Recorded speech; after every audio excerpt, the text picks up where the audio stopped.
नमस्कार, आदाब साथियों। एक बार फिर से आप सभी का मेरे YouTube चैनल पर बहुत बहुत स्वागत है। आज के इस वीडियो में आप मॉड्यूल 12 विज्ञान के शिक्षण शास्त्र से संबंधित 30 महत्वपूर्ण प्रश्नों के उत्तर जानेंगे। साथ ही कंठस्थ करने का भी प्रयास करेंगे ताकि आने वाले मेगा एग्ज़ाम में आपके बेहतर नंबर आ सके और आपको निष्ठा का प्रमाण पत्र आराम से प्राप्त हो सके। वीडियो को अंत तक ज़रूर देखें। अगर मेरे चैनल पे आप नए हैं तो चैनल को सब्सक्राइब करना ना भूलें, साथ ही बेल आइकन को ज़रूर दबाएं ताकि आने वाले हर एक वीडियो का नोटिफिकेशन आपको मिल सके।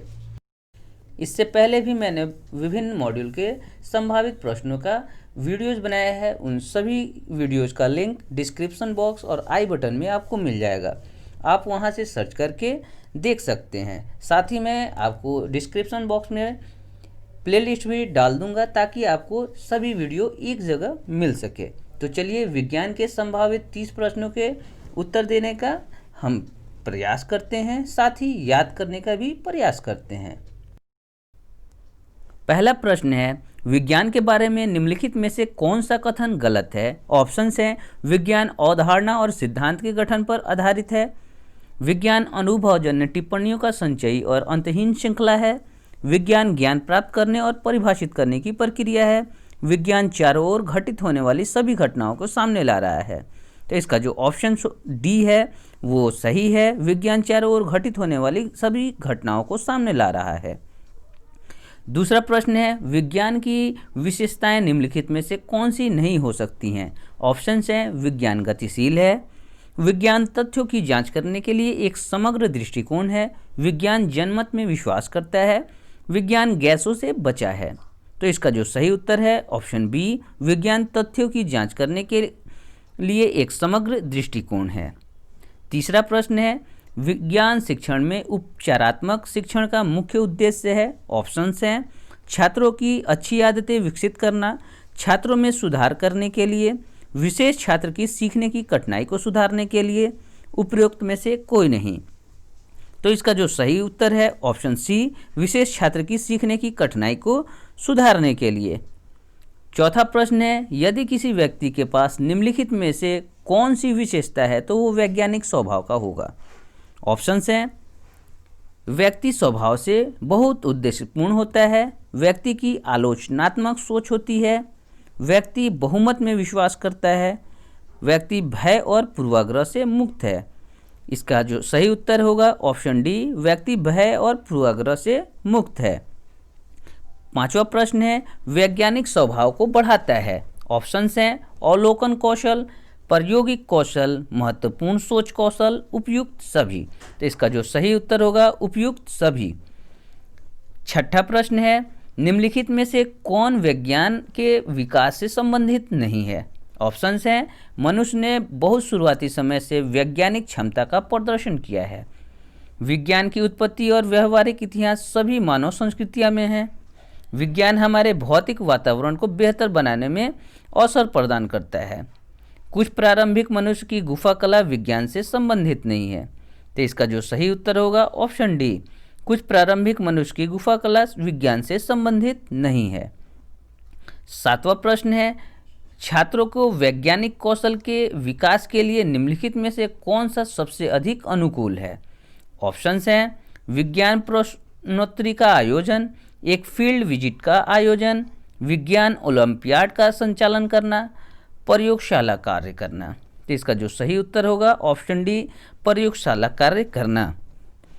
आठवां प्रश्न जो है वो है, निम्नलिखित में से कौन वैज्ञानिक पद्धति का चरण नहीं हो सकता है?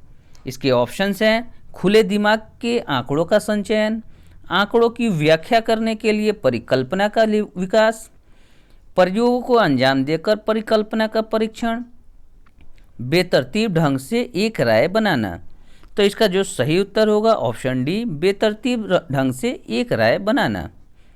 नौवां प्रश्न जो है वो है, विज्ञान शिक्षण में निम्नलिखित में से कौन सा उपचारात्मक शिक्षण नहीं है?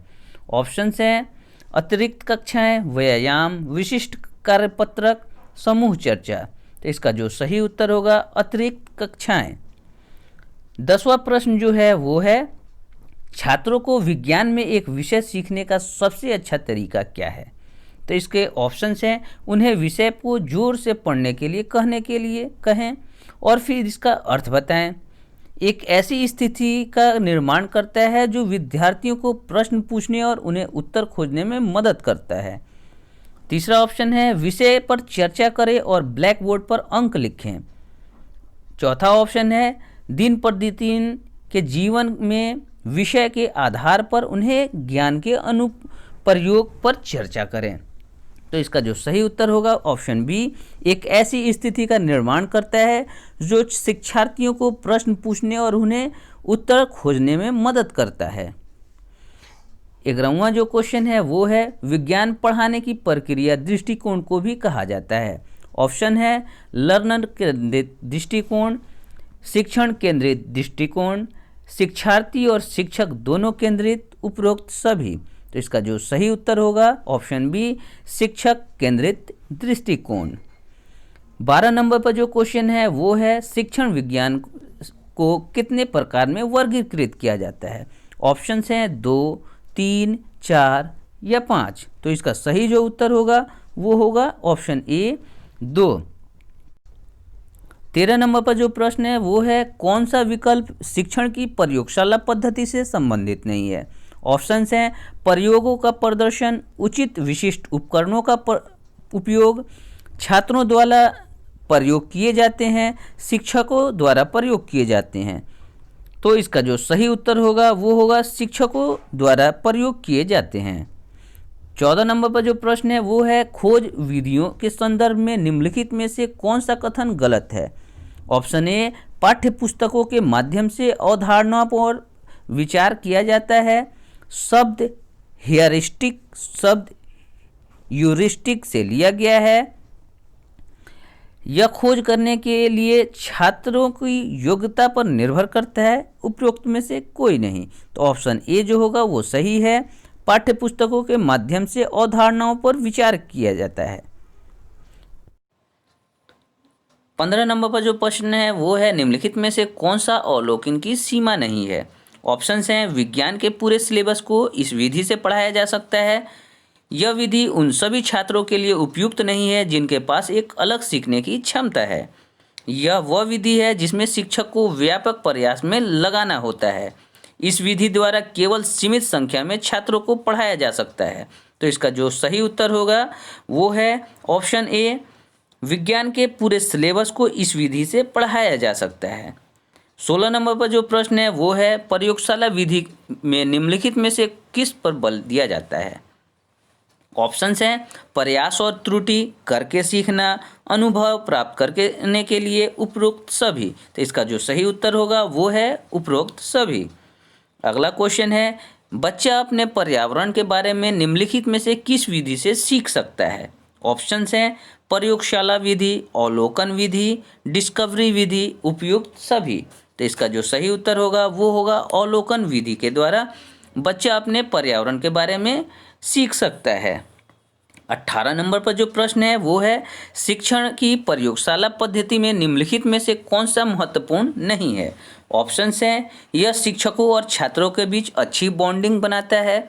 बहुत निविदा आयु के छात्र भी इस विधि से सीख सकते हैं। छात्र इस विधि द्वारा तर्क कौशल विकसित कर सकते हैं। यह एक नया डिस्कवरी बनाने की प्राकृतिक विधि है। तो इसका जो सही उत्तर होगा ऑप्शन बी सही है, बहुत निविदा आयु की छात्र भी इस विधि से सीख सकते हैं। 19 नंबर पर जो प्रश्न है वो है, निम्नलिखित में से कौन सा शिक्षण विज्ञान के नवाचार पद्धति में नहीं है?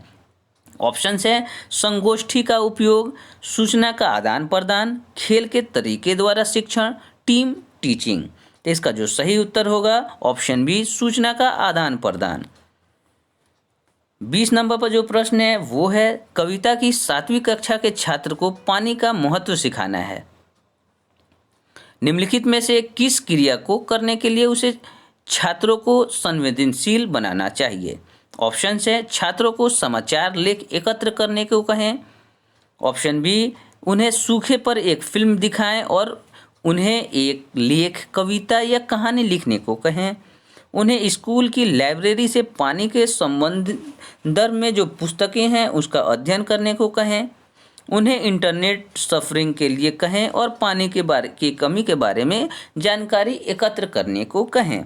तो इसका जो सही उत्तर होगा ऑप्शन बी, उन्हें सूखे पर एक फिल्म दिखाएं और उन्हें एक लेख, कविता या कहानी लिखने को कहें। 21 नंबर पर जो प्रश्न है वो है, कुछ सीखने के लिए नवीन पद्धति में क्या अपनाया जा सकता है। ऑप्शंस है पारंपरिक, सामान्य, पुराना उपयोगी, नया उपयोगी, पुरानी परंपरा। तो इसका जो सही उत्तर होगा नया उपयोगी। 22 नंबर पर जो प्रश्न है वो है, शिक्षण और सीखने में ऑडियो विजुअल एड्स का उपयोग इस तथ्य पर आधारित है कि यह शिक्षण और सीखने की प्रक्रिया में मदद करता है। इसमें हमारी 2 इंद्रियां शामिल हैं। यह कक्षाओं में शिक्षण करने का वैकल्पिक तरीका है, उपरोक्त में से कोई नहीं। इसका सही उत्तर होगा ऑप्शन बी, इसमें हमारी 2 इंद्रियां शामिल हैं। 23वां जो क्वेश्चन है वो है, निम्नलिखित में से कौन एक सफल शिक्षक का अनिवार्य गुण नहीं है। ऑप्शंस हैं बच्चों के लिए प्यार, किताबों से प्यार, मानवाधिकार का सम्मान, नृत्य का ज्ञान। तो ऑप्शंस जो है डी ऑप्शन है नृत्य का ज्ञान, वो सही है। अगला प्रश्न है, अवधारणाओं का विकास मुख्य रूप से इसका एक हिस्सा है। ऑप्शंस हैं भावनात्मक विकास, बौद्धिक विकास, शारीरिक विकास, सामाजिक विकास। इसका जो सही उत्तर होगा बौद्धिक विकास। 25 नंबर पर जो क्वेश्चन है वो है, किस वर्ग में अनुसंधान उन्मुख कौशल विकसित करने में छात्र की मदद करने के लिए एक प्रदर्शन कार्य का चयन करते समय एक शिक्षक एक विषय उठा सकता है। ऑप्शंस हैं पाठ्यक्रम में दी गई सामग्री से जिसे समय पर पूरा किया जाना चाहिए, एक कक्षा में अधिकांश छात्र दिलचस्पी ले रहे हैं, वह सोचती है कि छात्र के लिए क्या महत्वपूर्ण है, छात्रों को उनके दिन प्रतिदिन के कामकाज में समस्या का सामना करना पड़ता है और इस कक्षा के लिए कवर की जाने वाली अवधारणाओं का एक हिस्सा है। तो इसका ऑप्शन डी जो होगा वो सही होगा। छात्रों को उनके दिन प्रतिदिन के कामकाज में समस्या का सामना करना पड़ता है और जो इस कक्षा के लिए कवर की जाने वाली अवधारणाओं में से एक है। अगला प्रश्न है 26 नंबर पे, समस्या समाधान विधि विज्ञान में किस नाम से जानी जाती है। इसका ऑप्शंस होगा वैज्ञानिक विधि। 27 नंबर पर जो क्वेश्चन है वो है, फ्रोबेल ने प्राथमिक स्तर पर किस शिक्षण विधि का अधिक बल दिया है। इसका आंसर होगा खेल विधि को। 28 नंबर पर जो प्रश्न है वो है, सबसे अच्छी विधि वो होती है जिसमें, इसका सही उत्तर होगा विद्यार्थियों पर आधारित क्रिया अधिक हो।